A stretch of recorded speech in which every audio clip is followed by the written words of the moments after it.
అరణ్యకృష్ణ గారు రాసిన ఆలింగనం ఇది శ్రీలంక యాత్రకు సంబంధించి ఒక పర్యాటకుడిగా తన అనుభవాన్ని రాశారు. ఇద్దరు ట్రావెలర్స్తో కలిసి డాక్టర్ రమేష్ బాబు గారు, వీక్షణ ఎడిటర్ ఎన్ వేణుగోపాల్ గారితో కలిసి 2022 అక్టోబర్లో ఆయన 8 రోజుల పాటు శ్రీలంకలో చేసినటువంటి పర్యటన అనుభవాల్ని అయితే చాలా ఆసక్తికరంగా, అంటే శ్రీలంక అంటే మనందరికీ ఒక అసోసియేషన్ ఉంది.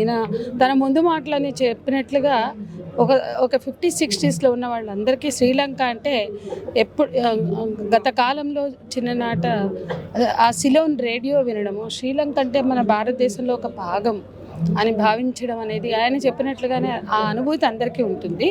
అయితే మనకు తెలియని ఎన్నో శ్రీలంక అనుభవాలను ఆయన దీంట్లో ఆవిష్కరించారు. అంటే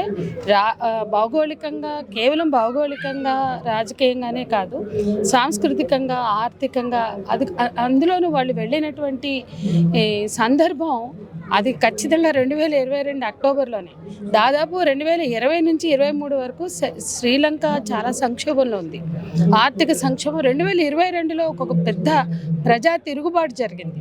ఆ ప్రజా తిరుగుబాటు అనంతరం అక్కడ ప్రజలు కన్నెర చేశారు. ఒక తీవ్రమైనటువంటి ఆర్థిక సంక్షోభం తలెత్తిన సందర్భంలో అవినీతి, రాజపక్సే కుటుంబం అక్కడ సంవత్సరాలుగా వాళ్ళు చేసినటువంటి ఆ పాలనలో పెరిగిన అవినీతి కావచ్చు, ధరలు పెరగడం, IMF సృష్టించిన ఆర్థిక సంక్షోభం, రాయితీలు తగ్గింపు, పన్నుల పెంపు, మొత్తంగా తీవ్రమైన ఆర్థిక సంక్షోభంకి వ్యతిరేకంగా ప్రజా తిరుగుబాటు పెద్ద ఆందోళన జరిగింది. ఆ ఆందోళన తర్వాత వీళ్ళు ఆల్మోస్ట్ ఇంకా